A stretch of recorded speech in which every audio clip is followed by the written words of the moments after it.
नमस्कार, मी नेहा. आरआरसी नेटवर्कच्या लेटेस्ट बातमीपत्रात आपले स्वागत. अशा आहेत आजच्या हेडलाईन्स. हेडलाईन्स प्रस्तुत करता Marcus the readymade multibrand showroom. सर्वोत्तम quality, fresh stock, latest designs, reasonable rate. LRT college road, Raghuvanshi मंगल कार्यालय के बाजू में, अकोला. अतिवृष्टीच्या नुकसान भरपाईसाठी शेतकऱ्यांचे अर्धनग्न आंदोलन. जिल्हाधिकाऱ्यांना दिलेल्या निवेदनात कर्जमाफीची मागणी. उत्पन्नाच्या दाखल्यासाठी तलाठी कार्यालयात ठेवले खिसे काकू. जिल्हा प्रशासनाने अँटी करप्शनच्या हवाली करण्याची गरज. माणुसकीच्या नात्याचा गोडवा अकोलेकरांनी जपला. धम्म मेळाव्यात आलेल्या बौद्ध बांधवांसाठी शेकडो क्विंटल खिचडीचे वाटप. दिवाळीच्या खरेदीसाठी शुक्रवार, शनिवार हिरकणी प्रदर्शन व विक्री. महिला शक्तीकरणासाठी देशमुख महिला मंडळाचा पुढाकार. स्वातंत्र्य दिनाचा विसर पडलेल्या बँक अधिकाऱ्यांना फुटला घाम. कारवाईची टांगती तलवार कायम. आता सविस्तर बातम्या. अकोल्यात शेतकऱ्यांनी अर्धनग्न आंदोलन केले. कर्जमाफी आणि नुकसान भरपाईची मागणी लावून धरली. जय जवान, जय किसान आणि भारत माता की जयचा जयघोष करत हातात पावसामुळे खराब झालेल्या पिकांचे नमुने घेऊन शेतकरी जिल्हाधिकारी कार्यालयावर आले होते.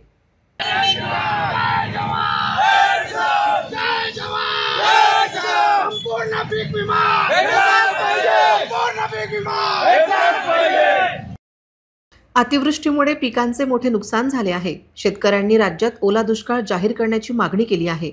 अकोला जिल्ह्यातील मूर्तिजापूर तालुक्यातील राजनापूर खिनखिणी येथील शेतकऱ्यांनी ओला दुष्काळ जाहीर करण्याच्या मागणीसाठी जिल्हाधिकारी कार्यालयासमोर तीव्र आंदोलन केले. त्यांनी अर्धनग्न अवस्थेत जिल्हाधिकारी कार्यालयापर्यंत मोर्चा काढला. शेतकऱ्यांना पूर्ण कर्जमाफी मिळावी आणि मराठवाड्याच्या धर्तीवर नुकसान भरपाई दिली जावी. यावेळी शेतकऱ्यांची अर्धनग्न अवस्थेत जिल्हाधिकारी कार्यालयाच्या परिसरात बराच वेळ असून निषेध व्यक्त केला. त्यानंतर जिल्हाधिकारी आल्यावर शेतकऱ्यांनी मागण्यांचे निवेदन त्यांना सादर केले. या आंदोलनाबाबत एका शेतकऱ्याने माहिती दिली. आणि मायबाप सरकारनं आम्हाला दिवाळीसाठी काहीच ठेवलेलं नाही आहे, कारण की आमच्या भागामध्ये सोयाबीनचं अतोनात नुकसान झालेलं आहे. मार्च महिन्यामध्ये, जुलै महिन्यामध्ये, ऑगस्ट महिन्यामध्ये सगळं पाऊस आहे आणि जुलै महिन्याचा सर्वे सुद्धा आमच्याकडे करण्यात आलेला नाही आहे.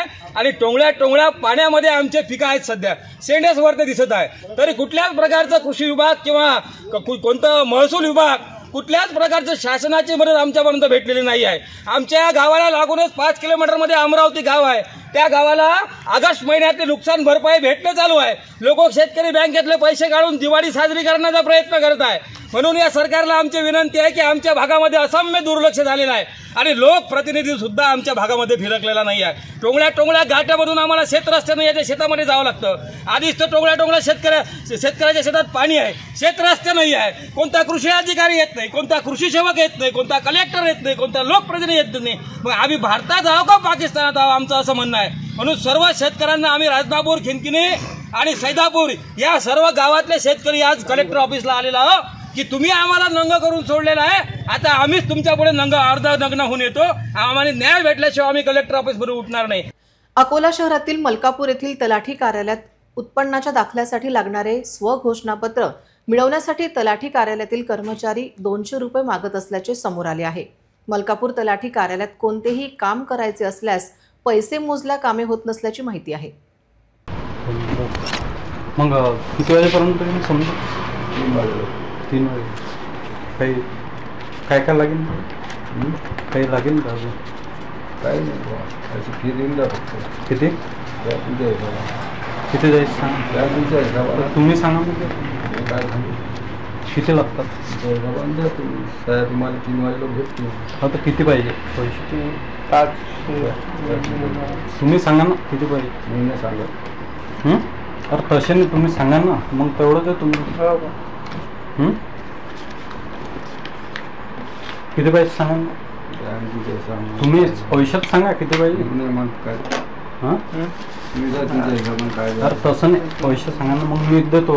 आता तुम्ही जे पाहिजे तुमची फी आहे ते सांगा. काय तुमच्या हिशोबाने द्यायचं काय द्यायचं. तर तसं नाही ना, मला रक्कम तर सांगा किती पाहिजे. हां 500, 1000, 2000 किती पाहिजे ते सांगा. किती पाहिजे?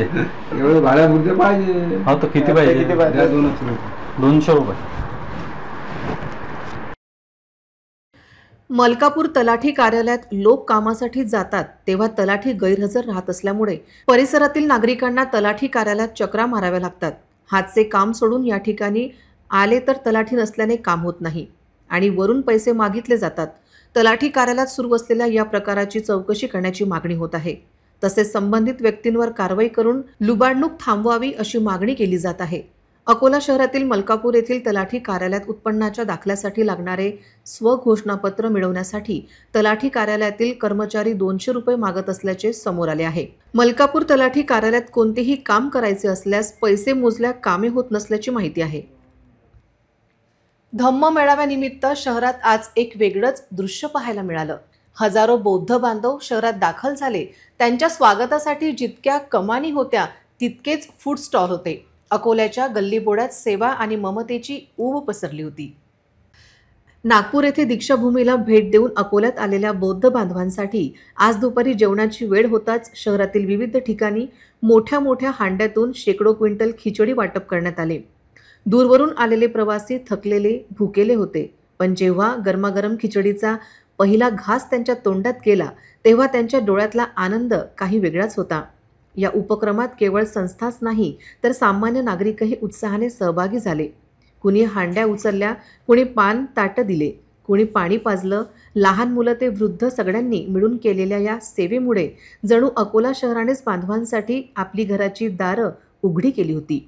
आम्ही एवढ्या लांबवरून आलोय, पण इथे जे प्रेम, जेवण आणि आदर मिळालाय त्याने सगळा प्रवास सार्थकी लागला, असं एका वयोवृद्ध प्रवाशाने सांगितलं.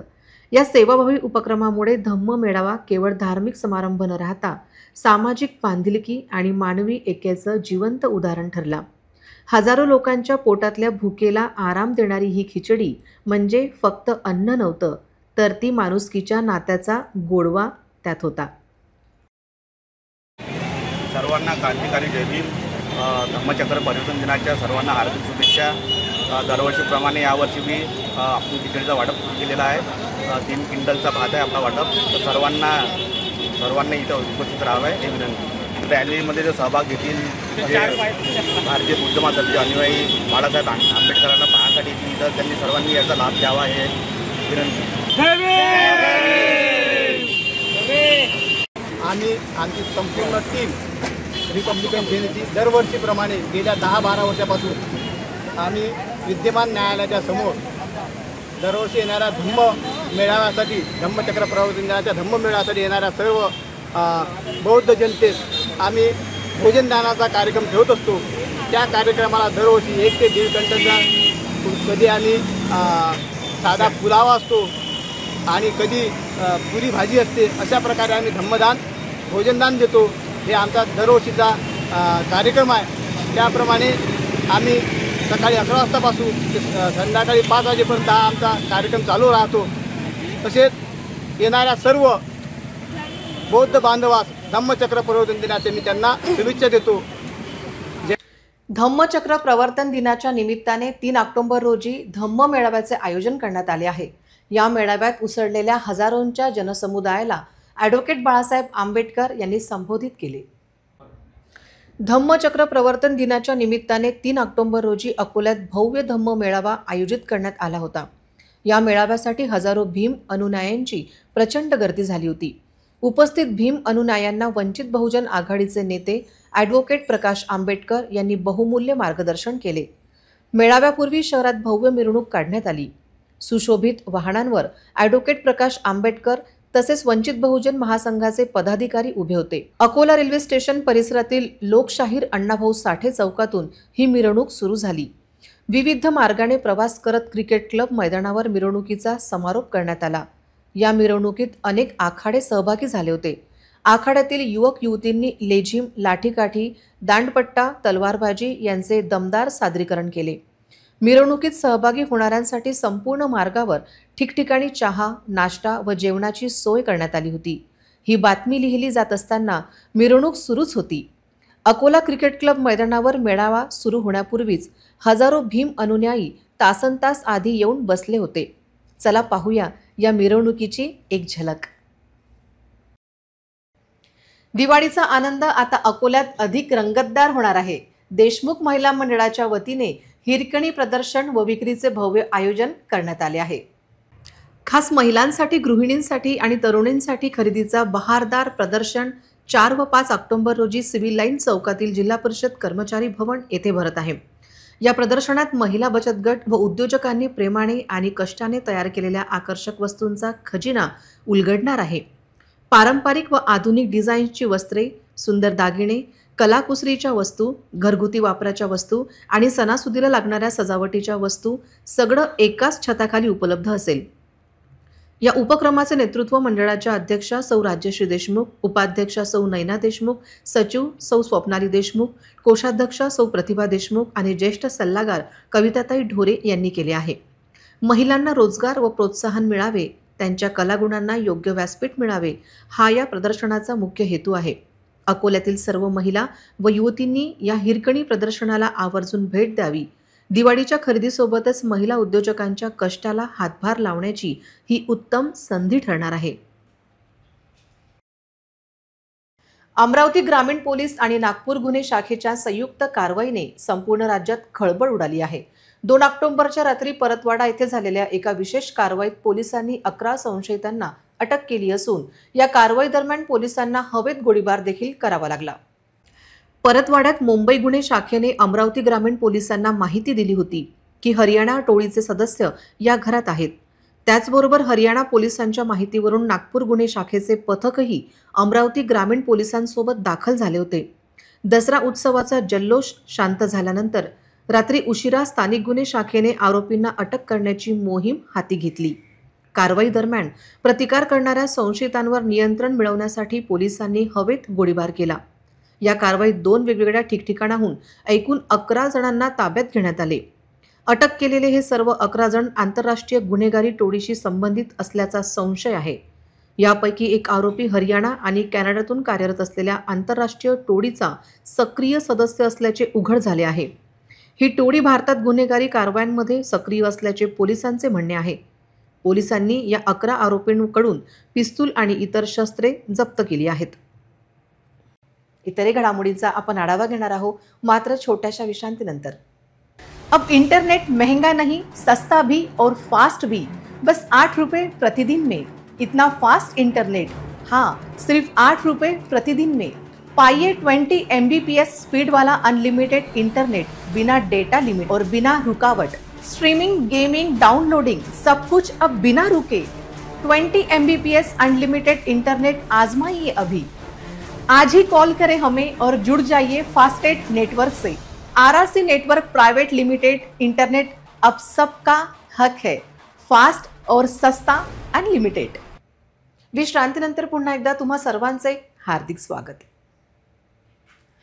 एकीकडे राज्य शासन विद्यार्थ्यांच्या शिक्षणासाठी विविध योजना राबवत आहे आणि गरीब विद्यार्थ्यांना शिक्षित करण्याचा प्रयत्न करत आहे, तर दुसरीकडे अकोला शहरातील शासकीय औद्योगिक प्रशिक्षण संस्थेमध्ये प्रशिक्षण घेणाऱ्या विद्यार्थ्यांकडून सरकारी योजनांचे बोर्ड लावण्याचे काम करून घेतले जात आहे. हे प्रकरण अत्यंत गंभीर आहे आणि या संदर्भात वरिष्ठ अधिकारी काय कारवाई करतात याकडे सर्वांचे लक्ष लागले आहे. अकोल्याच्या शासकीय औद्योगिक प्रशिक्षण संस्थेत प्रशिक्षण घेत असलेल्या विद्यार्थ्यांवर ठिकठिकाणी सरकारी योजनांचे बोर्ड लावण्याची वेळ आली आहे. शहरातील औद्योगिक प्रशिक्षण संस्थेच्या मोटर मेकॅनिकल कोर्सचे काही विद्यार्थी आज जिल्हाधिकारी कार्यालय आणि जिल्हा परिषद परिसरात शासकीय औद्योगिक प्रशिक्षण संस्थेत सुरू केलेल्या नवीन अल्पमुदतीच्या अभ्यासक्रमांच्या जाहिरातीसाठी होर्डिंग्स लावताना आढळून आले. या विद्यार्थ्यांसोबत त्यांचे शिक्षकही उपस्थित होते. एका बाजूला राज्य सरकार गरीब विद्यार्थ्यांच्या शिक्षणासाठी विविध योजना चालवत आहे, तर दुसरीकडे शासकीय औद्योगिक प्रशिक्षण संस्थेत शिकायला असलेल्या विद्यार्थ्यांकडून शिक्षकांद्वारे शहरात अशा प्रकारचे होर्डिंग्स लावून घेणे अत्यंत चिंताजनक आहे. हे काम केल्यामुळे विद्यार्थ्यांचे शैक्षणिक नुकसान होत आहे. या संदर्भात वरिष्ठ अधिकाऱ्यांनी योग्य कारवाई करण्याची मागणी केली जात आहे. वाडेगाव येथील अशोकनगर परिसरात लागून असलेल्या स्मशानभूमीत मायरूप प्रजातीच्या झाडाची अवैध कत्तल सुरू असल्याचे कळते. या बाबतीत पंचायत समितीचे अधिकारी कानावर हात ठेवतात. मग हा प्रकार काय असा प्रश्न पडला आहे. बाळापूर येथील व्यापारी शर्मा यास गोटीराम कातखेडे यांनी झाडे विकल्याची माहिती मिळताच सिटी न्यूज सुपरफास्टचे प्रतिनिधी स्मशानभूमीत गेले. 2 मजूर मशिनीच्या सहाय्याने टीन शेड जवळील भले मोठे झाड कापताना दिसले. त्यांना विचारले तर सदर झाडे गोटीराम कातखेडे आणि पंचायत समिती सदस्य यांनी झाडे कापण्यास सांगितले. नंतर पंचायत समिती सदस्य यांना फोन लावला असता त्यांनी साफ नकार दिला. मग ज्या व्यापाऱ्याने ही झाडे घेतली त्याला फोन लावला असता त्याने गोटीराम कातखेडे यांनी विकल्याचे सांगितले. गोटीराम कातखेडे यांची जागा नाही आणि झाडे कापण्याचा कोणताही परवाना नाही. मग गोटीराम कातखेडे यांनी कोणत्या अधिकाराने झाडांचा सौदा केला? स्मशानभूमीतील बाभळीचे झाडे पण तोडतो अशी धमकी दिली. यावरून ग्रामपंचायत वाडेगाव येथे तक्रार दाखल केली. सरपंच आणि कर्मचारी यांनी प्रत्यक्ष घटनास्थळी पाहणी केली. सरकारी जागेतील झाडे शोधून विकण्याचा धंदा गोटीराम कातखेडे यांचा असून स्मशानभूमी शेजारी राहतात. स्मशानभूमीची काहीतरी जागा त्यांनी विळंगृत केल्याचा आरोप आहे. आता वृक्षतोड प्रकरणी काय कारवाई होते याकडे लक्ष आहे. विजयादशमीला रात्री जुनी वस्ती येथील मशिदीच्या आवारात सायाळ आले. त्याचे काटेरी रूप पाहून लोकांना भीती वाटत होती. तसेच वाचवण्यासाठी तळमळही होती. गेल्या काही दिवसात जिल्ह्यात काही ठिकाणी सायाळ दिसत आहे. सायाळविषयी लोकांनी RFO विश्वास थोरात यांना सांगितले. त्यांनी मानद वन्यजीव रक्षक बाळ काळणे, वनरक्षक इचे व तुषार आवारे यांना पाठवले. सायाळची पाहणी केल्यानंतर बाळ काळणे यांनी जाळी टाकली. दुसऱ्या बाजूने तुषार आवारे यांनी जाळी लावून धरली. जाळीत आल्यावर बाहेर दोघांनी त्याला व्यवस्थित जाळीत टाकले. सायाळ पकडल्यावर सुटकेचा निश्वास टाकला. सायाळ हा वन्यजीव असा आहे यावर कोणताच प्राणी हल्ला करत नाही. वाघ, बिबट, कोल्हे, लांडगे हे यांच्या दूरच राहतात. 2 फुटाचे शरीरावर काटेरी आवरण असते. दात व नखे तीक्ष्ण असतात. जमिनीला चिपकून राहण्याची कला याच्या जवळ आहे. मूर्तिजापूर पोलिसांनी लक्ष दिले. बाळ काळणे यांनी अनेक सायाळ प्राणी वाचवल्याचे सांगितले. वन्यजीव सप्ताहात प्राण्यांचे प्राण वाचवल्याने सर्वांना अधिक आनंद झाला. शहरी वस्तीमध्ये सायाळ दिसून येत आहेत. इतरही घडामोडींचा आपण आढावा घेणार आहोत मात्र छोट्याशा विश्रांतीनंतर. अब इंटरनेट महंगा नहीं, सस्ता भी और फास्ट भी, बस 8 रुपए प्रतिदिन में. इतना फास्ट इंटरनेट, हाँ सिर्फ 8 रुपए प्रतिदिन में. पाइए 20 MBPS स्पीड वाला अनलिमिटेड इंटरनेट, बिना डेटा लिमिट और बिना रुकावट. स्ट्रीमिंग, गेमिंग, डाउनलोडिंग सब कुछ अब बिना रुके. 20 MBPS अनलिमिटेड इंटरनेट आजमाइए अभी. आज ही कॉल करें हमें और जुड़ जाइए फास्टेट नेटवर्क से. RRC network private limited internet अब सबका हक है. फास्ट और सस्ता अनलिमिटेड. विश्रांतीनंतर पुन्हा एकदा तुम्हा सर्वांचे हार्दिक स्वागत. राज्यातील सर्व दुकाने, निवासी हॉटेल्स, उपहारगृहे, खाद्यगृहे, थिएटर, सार्वजनिक मनोरंजनाची स्थाने बंद करण्याची वेळ निश्चित आता राहणार नाही. राज्य सरकारने मद्य विक्रेते सोडून इतर दुकानदारांना मोठा दिलासा दिला आहे. व्यवसाय वृद्धी, रोजगार निर्मिती, अर्थव्यवस्थेला चालना हा देखील दृष्टिकोन आहे. नोकरीच्या शर्ती आणि कर्मचाऱ्यांच्या सेवा शर्तीचे पालन करावे लागेल. मात्र मद्य विक्रेत्यांना आदेशातून वगळले आहे. पूर्वी मुंबई शहर रात्रभर जागे असते असे म्हटले जायचे. मात्र आता अकोलासारख्या शहरात देखील रात्री झगमगाट पाहायला मिळू शकतो. नागरिक आता सवडीने खरेदी करू शकतील. दिवसा कामाची वेळ सांभाळून खरेदी करावी लागत असे, परंतु आता रात्री उशिरापर्यंत हव्या त्या वस्तू खरेदी करता येतील. मात्र त्यासाठी आस्थापनांना नियम, सेवा शर्तीचे पालन करावे लागणार आहे. आणि विशेष म्हणजे मद्य विक्रेत्यांना आदेशातून वगळले आहे. त्यांना वेळेचे बंधन कायम राहणार आहे. मद्य विक्रेते सोडून इतर आस्थापने 24 तास सुरू राहण्याचा निर्णय झाला, परंतु त्याला किती प्रतिसाद मिळतो याची उत्सुकता राहणार आहे.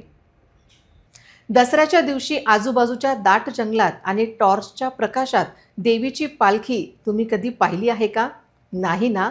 तर दसऱ्याच्या दिवशीची रात्रीची ही बातमी आम्ही तुम्हाला दाखवित आहोत. गावकरी देवीच्या पालखीसह सोने चांदीची लूट करण्यासाठी कशी धावपळ करतात पाहूया.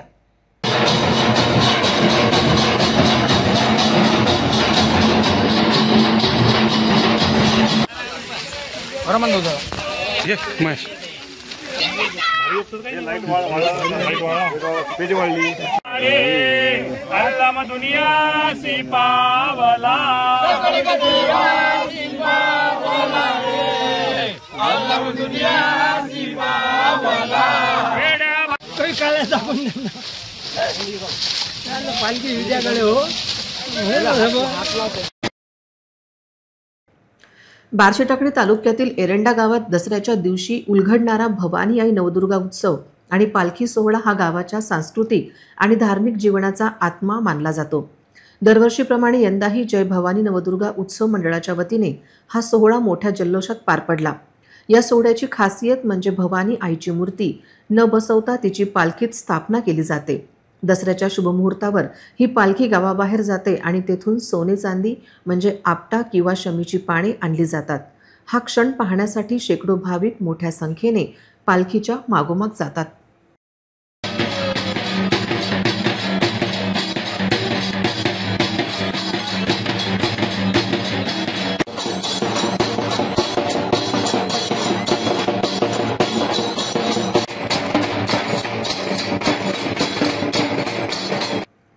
गावात पालखी परत आल्यावर ढोल ताशांच्या गजरात जय भवानीच्या घोषांनी आकाश दुमदुमून जाते.